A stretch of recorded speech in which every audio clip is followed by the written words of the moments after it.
Hari ini tanggal 7 November 2024. Sekitar pertengahan tahun lalu, waktu kami camping ya, camping semalam doang sih, di sebuah titik di dekat Gunung Wilis ya, di dekat puncak Gunung Wilis. Ya, pertengahan. Di situ ada air terjun kecil ya, disebut Gedong Klewer. Dan batu-batunya keren. Tempatnya indah, kami bermalam di situ, api unggun, airnya segar ya, air pegunungan langsung bisa kita minum ya, karena di atasnya tidak ada kampung, jadi tidak ada sampah yang di situ. Nah, kemudian pas kami mandi, terus kita buat bendungan kecil, main-main lah dengan teman-teman sekitar orang 5 atau orang 6, lupa saya, sama adik-adik junior di Kediri sini. Kemudian saya sempat jelaskan tentang hukum alam ya, hukum alam itu apa ya? Itu sunnatullah.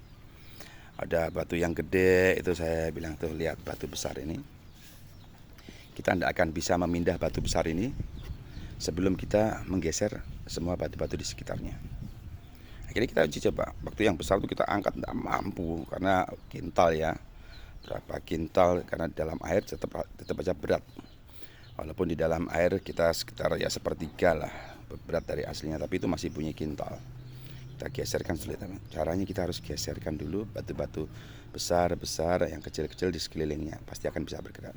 Dan ini juga termasuk hukum alam ya.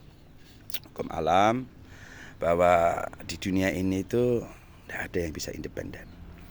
Batu yang besar, batu yang super besar, sebesar rumah kah, atau sebesar bawahnya, sebesar motor, sebesar mobil, itu tidak bisa berdiri tegak di arus kehidupan, di arus sungai, kecuali ada penopangnya, yaitu batu-batu yang lebih kecil, sampai pasir, sampai debu-debu di sekitarnya, sampai batu yang halus ya, linet ya, gitu.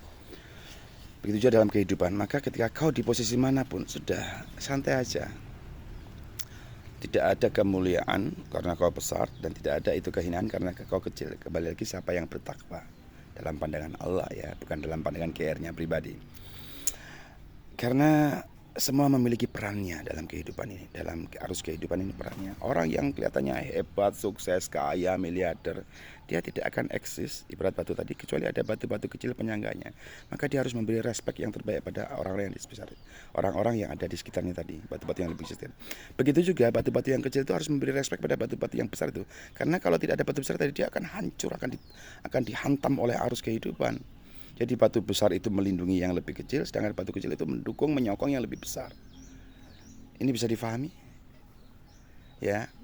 Maka kalau ada batu kecil yang iri pada batu besar, itu batu kecil nggak tahu diri. Begitu juga sebaliknya, ketika ada batu besar yang sombong terhadap batu kecil, bahkan melecehkan, meremehkan pasir-pasir, dia batu besar yang nggak tahu diri. Bisa difahami semua ini? Oke, bye.